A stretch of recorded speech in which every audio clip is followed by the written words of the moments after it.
A lot of women prepare for pregnancy, birth, and forget to prepare for postpartum. After sharing my videos on the books to read to prepare for a positive birth, I have decided to make another video to share with you some few books to help you prepare for postpartum. If you are preparing for your pregnancy, birth, labor, it is very important or extremely important to prepare for your postpartum. You don't have to wait to get into postpartum before you start preparing for postpartum.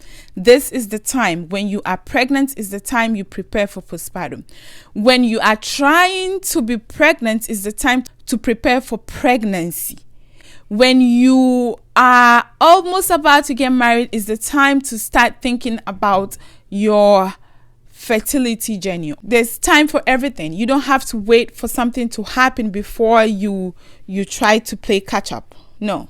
So what is postpartum? Postpartum is the period from the day of birth until about a year. Some people say postpartum is way beyond a year. Postpartum is forever. Postpartum never ends. So depending on how you view postpartum, it is that time that is long, that is dirty, that is a lot of sleepless nights, that is a lot of crying, changing diapers, feeding, soothing, a lot of you yourself losing your mind, a whole bunch of it.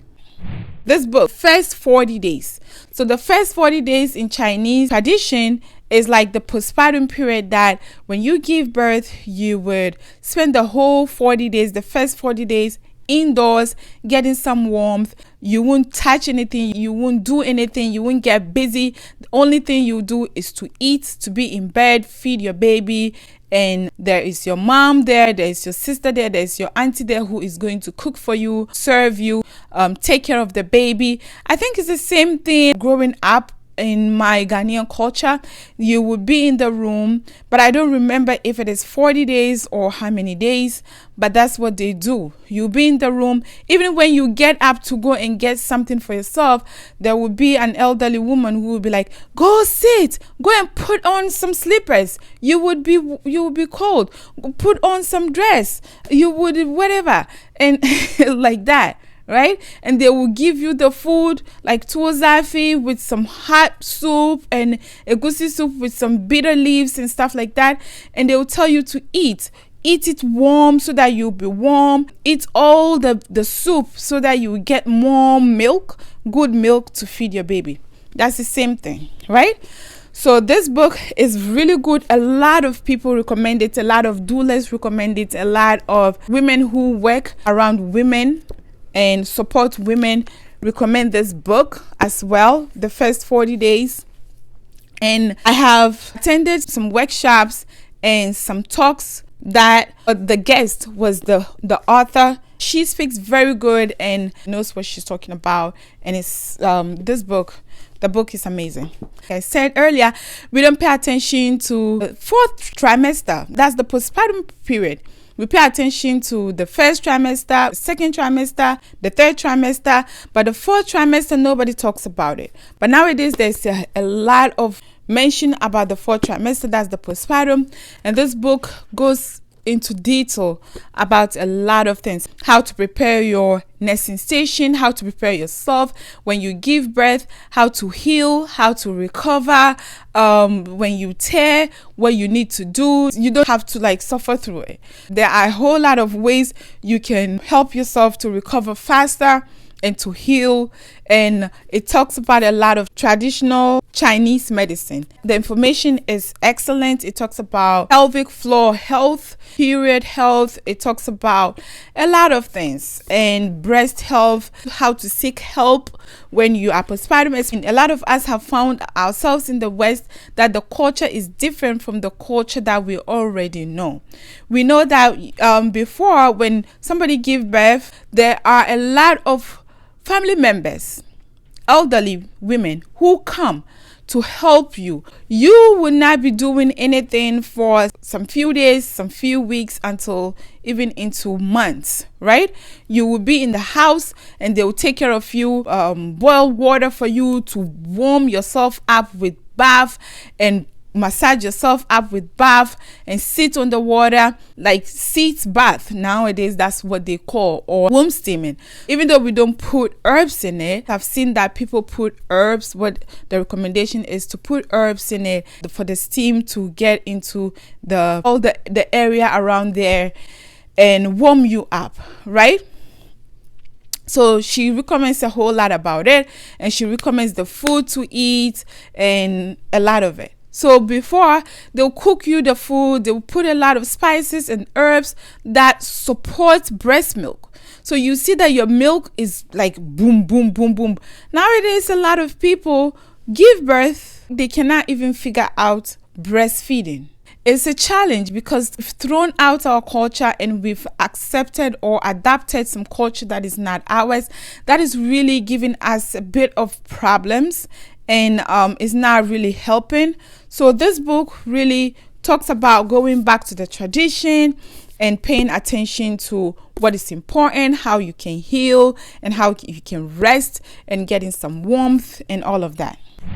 So the next book is about breastfeeding, okay? Breastfeeding is a challenge a lot of the times, especially when we find ourselves in the culture that is not ours and there's no help. The only help that we find is our spouse, and if you have older children, our children. Otherwise, we find ourselves sometimes without any help at all. We are either far away from family who are across continents, or we are far away from family who are across states or across cities. So it's challenging. We don't see what we used to see. We don't experience what we used to experience. So this book is Breastfeeding Made Simple. Amazing book, easy to read, a lot of information about breastfeeding. And I made a lot of notes when I was doing my certified lactation counselor course, even though we have a textbook that we used, but I also reference this book a lot for moms, and it's easy to read. It has a lot of information about latching, nutrition, and about the first few days of pregnancy. And then this book, Making More Milk. It's an amazing book as well. I love this book. They talk about tongue tie, the herbs that you can use to boost your milk supply if you're having some trouble producing enough milk. They talked about how to troubleshoot weak latch, feeding issues. This, for instance, it talks about the latch problems, and it talks a little bit about nutrition as well. So this book too is excellent. This book is powerful book. It's for the heart. If you are watching me and you've not read this book, don't know where to get it, I think you can get it on Amazon, or you can check the Islamic bookstores to get it. I would definitely look for the link and put it in the description box. So if you are interested, this book is Tazkiyah. That's purification of the heart, but it's written in English and it has a whole bunch. Look, I have a whole bunch of highlighted stuff in it, and I have my pens in it, and I have my highlighter. It's always with me when I'm praying. When I finish salat, I want to just read a page or two and highlight some stuff. So, Heart Therapy. It is by Dr. Ali Al-Bagati. It tells you a whole lot about how to clean your heart, and we know that the heart is the problem. A lot of the times the heart is the problem.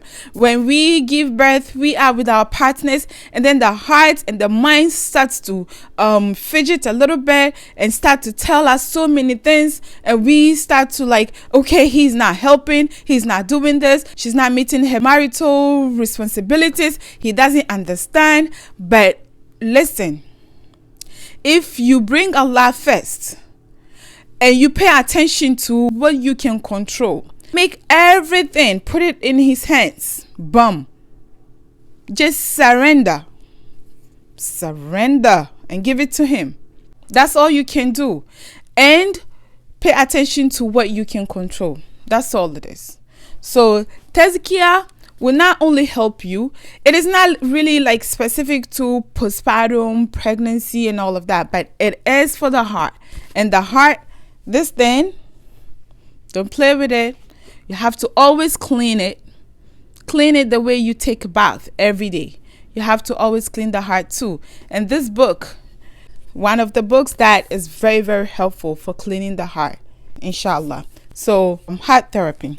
In my pregnancy books recommendation, I shared about Quran, and I'm going to share about Quran because that is one of the biggest, if not the only book that you should be paying attention to. So Quran, that is the first. Dust your Quran wherever it is, go grab it and put it next to your nursing station. Don't leave it out. And I'm sharing this Quran again and again because a lot of women tell me that they cannot recite the Quran, they cannot connect with the Quran, they cannot take the Quran and recite because they are in their period, because lokia, that's nifas, and all of that. But listen, this Quran is a translated Quran. Translated Quran is mixed with English and the Arabic. If it is full mushaf, then yes, you cannot hold it and recite it. But this translated Quran, any translated Quran at all, or transliteration Quran, it is okay for you to carry and hold and recite. There are a whole lot of apps that we can recite from, but a lot of the times when we go on the apps, we end up going on social media, we end up watching videos, we end up doing a lot of things that are not related to connecting with the Quran and connecting with Allah.